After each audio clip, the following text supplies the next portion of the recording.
Yesterday, Leeds United faced off against Aston Villa in what everyone looked at as a very, very difficult game, but a game where we could maybe pick something up, and we did in the end, being a single point. And thankfully, it was one of those games that you come out of it going, could have been three. And I say thankfully because it proves that you had a very, very good performance. In this video, I'm going to talk about the tactical setup, how that enabled us to have a very, very genuinely good performance against Aston Villa, some of the sort of individual notes from individual players, a sort of wider scale thing on what this means for the season and what this means for the Man City match especially, and ultimately sort of general opinions and that kind of stuff. And that's why you should like and subscribe. Hey, I've got to do it. I just have to. I'm sorry. Anyway, let's get into it. When it comes to the starting lineup, this is sort of what was expected by a few people. In my pre-match video thing that I did, I think it was on Friday morning, when I was doing a lineup prediction, I said it could be a 3-4-3, it could be a 3-5-2, or it could be the 3-5-1-1. And I specifically said I would do the 3-5-2, but I think Daniel Farke does the 3-5-1-1, where he plays his three centre backs in this case, Justin being one of them, and Stroke and Rodon, two wing backs being Goodmans and Bogle, then three sort of central midfielders that are relatively defensive, Aronson in front of them in that floating role that turns out to be a left winger, and then Calvert-Lewin up top. Genuinely, I think this is the system that works very, very, very well for us because it means we've got that defensive solidity with the sort of three centre backs that are working incredibly in tandem. The number of times that Ollie Watkins was offside isn't something that just happens by coincidence. That is a backline that is ridiculously coordinated, knows what it's doing, and puts us in the best position possible to win. In addition to that, you've got the fullbacks who are happy to do that bombing on job. James Justin, in particular, was very good at filling in at right back, whilst Bogle just pissed off as a winger, which is why I don't mind this situation creatively, because you've got Aronson who plays on the left wing, Bogle who's just like, cool, I'll just do my thing on the right, Justin fills in behind me.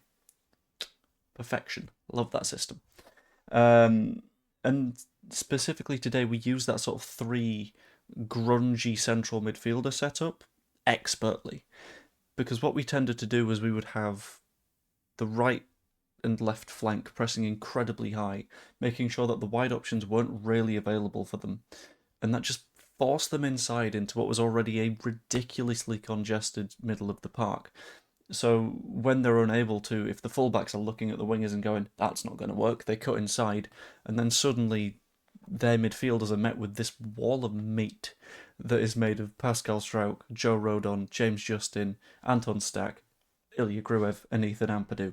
None of those six blokes you're thinking, this is just going to be a piece of piss, I'll work my way through them. It's like Gladiators when was it the Gauntlet, I think, where it's just like one little gym boy who's 5'6" looks at it and goes, I'm gonna win, and there's just an army of rugby players in front of them. That's what Aston Villa were facing off with in the midfield for the entire match, and I think it worked incredibly well for us, and you can tell by the chance creation numbers.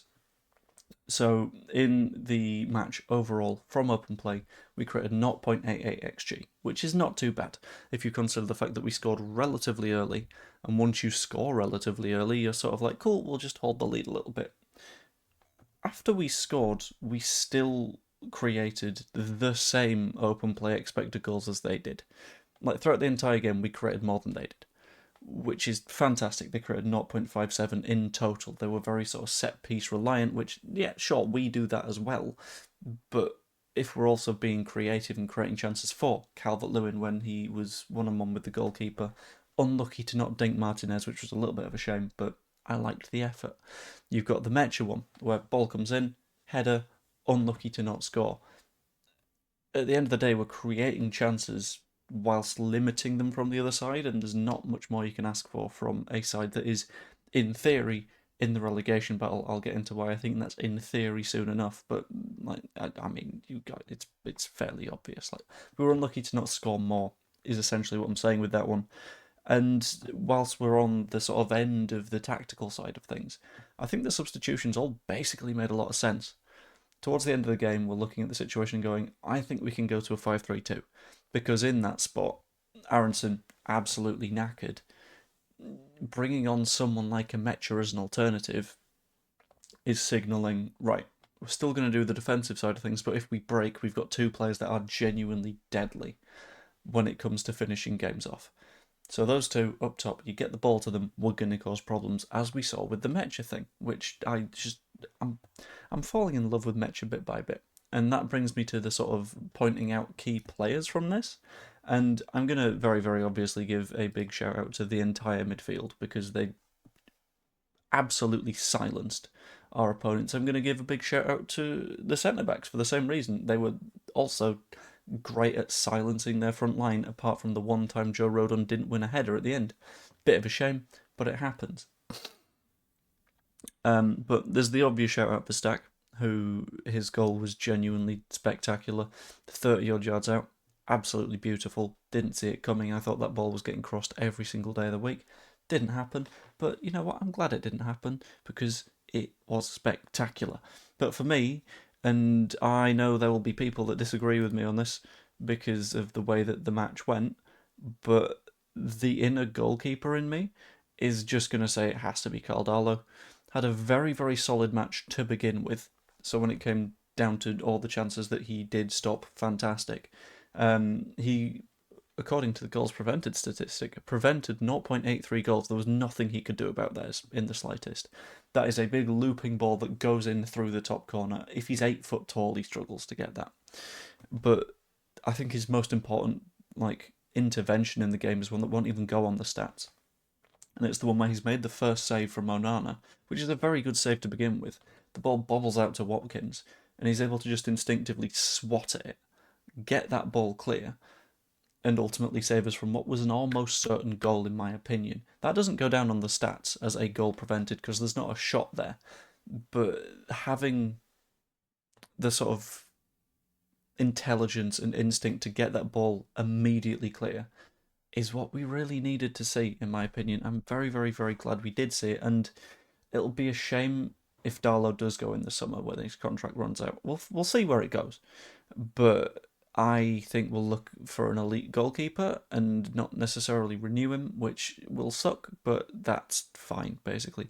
If I remember right, Darlow is older than Cairns, which feels weird to me. Never mind.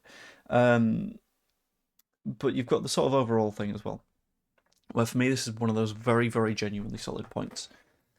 There will have been a lot of disappointment coming out of the game as a result of going, we should have won. And that's fair. Like, there were 3 points on the table and they slipped, and that's happened a few times this season. But for me, there is could have won, which is what this was, and then should have won. Could have is your situations where we were in the lead and it could have gone our way. Should have is your matches against Wolves, and if you don't win, then you're in genuine deep shit. Like Arsenal, for example. That's a very, very funny part of the league. I'm absolutely enjoying that. But if you look at things, that is an incredibly solid point for us to get. Villa are currently third in the table. They are, in theory, firmly in the championship fight. We might have slightly taken them out of that. They had the chance to get within 5 points of Arsenal on the same amount of matches played. They're now 7. That's going to be really, really tough to make up in 11 matches. But they don't underperform, typically, and we forced that out of them, and I'm very, very glad that we did.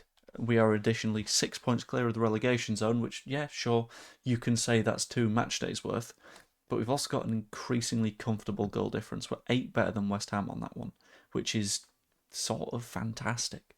In addition to that, we've still got Spurs below us, we've still got Forest below us, and we're in a relatively comfy spot. Like, everyone's sort of looking at the number of points that you'll need at the end of the season, and the typical, like, maybe you need 35 is now increasingly becoming, what if you need 40? Even if we need 40, we've got 11 matches left this season, and we're only 9 points away from that, and we've got a hell of a lot of nice games of football coming up.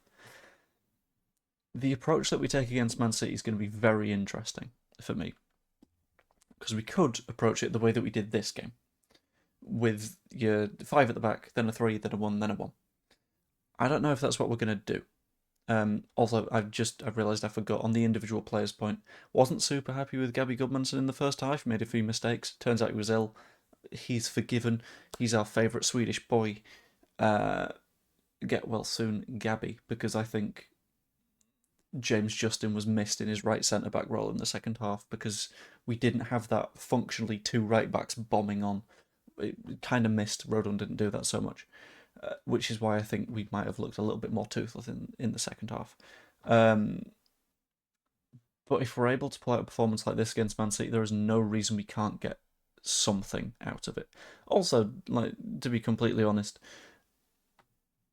I kind of want Man City to win the league because Arsenal fans are sort of insufferable. So, I mean, we'll take a draw at Elland Road because I would quite like Arsenal fans to cry. They annoy me. But yeah, ultimately, very, very happy with the performance. Hope we replicate it against Man City. This is the tricky part of the season.